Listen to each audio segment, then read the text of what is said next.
Addressing climate change is a global challenge, but it can be done through local solutions. In support of our city's climate action plan, the City of Chula Vista recently approved the Building Energy Saving Ordinance, including commercial buildings 20,000 square feet and above.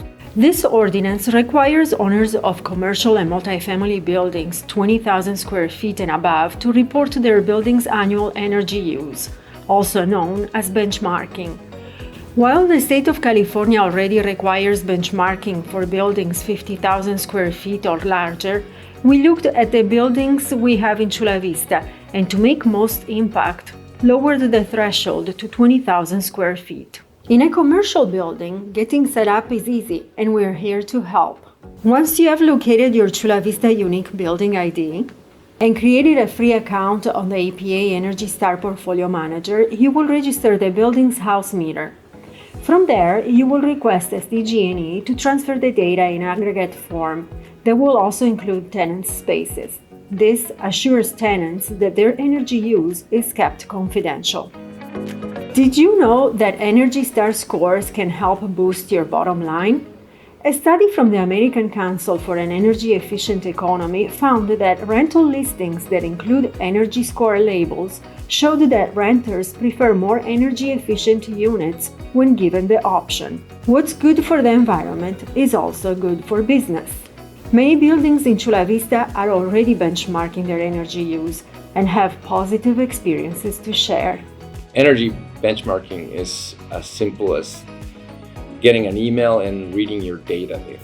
We wanted to be net zero, so for us it was very important to be very conscious about what we were producing, what we were consuming, and we can even make changes based on that. We talk about the well-being of the building, how it creates a nice feel for everybody in there, the workers and the clients or patients in this case. The solar tubes are huge. For me, they're very important to get that natural light, not only for the purposes of saving energy, but also because it's a different light, different feeling.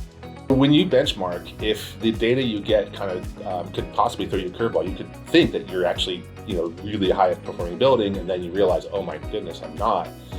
Then you can go and look, and usually a lot of these energy savings are low cost to low cost, and if there is some capital cost, usually this SDG&E in this case may have programs to kind of help offset those costs. The less energy you use, the less money you're spending on energy. Because you could think you have an excellently performing building because all you have is how much energy you're using and the cost. But if you go, okay, well, there is an equivalent building next door or across the street, and they're 20% better, then you can realize that, hey, maybe I'm not as good as I think I am.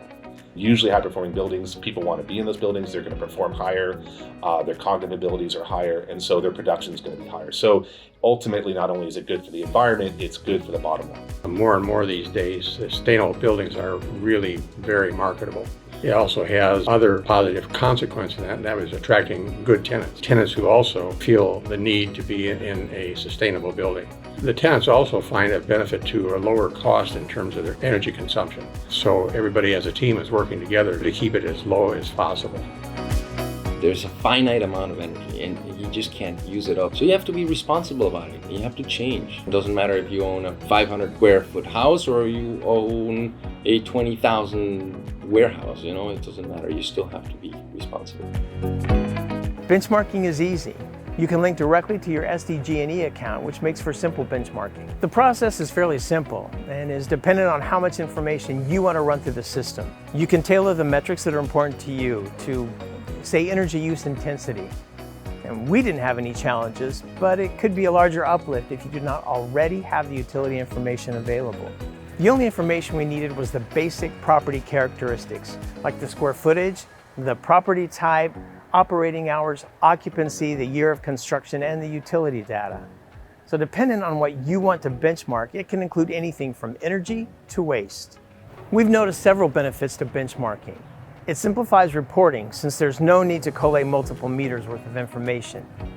It allows you to set a baseline for performance and then see how things change, hopefully improve over time. And it gives you a better understanding on how you compare against similar buildings. Are there efficiencies you should be making? There were no benchmarking surprises for us, but we benchmarked the property on a regular basis before we began to use Energy Star Portfolio Manager. We made several changes since benchmarking. On-site solar, which has heavily improved our energy use intensity, We installed 0.5 megawatt of solar in 2016 on the roof, which has allowed us to reduce our grid purchased energy. Energy management system optimization to enable precise control of lighting and HVAC systems that coincide with the operation of the mall. And LED lighting retrofit of parking and common area lighting to maintain the same light levels with substantially less energy use. My advice is you have to start somewhere. Establish your base energy loads and work to incrementally make improvements to the efficiency. If you're an owner or know an owner of a 20,000 square feet or above building in Chula Vista, to benchmark, please visit our website, chulavistaca.gov/benchmark.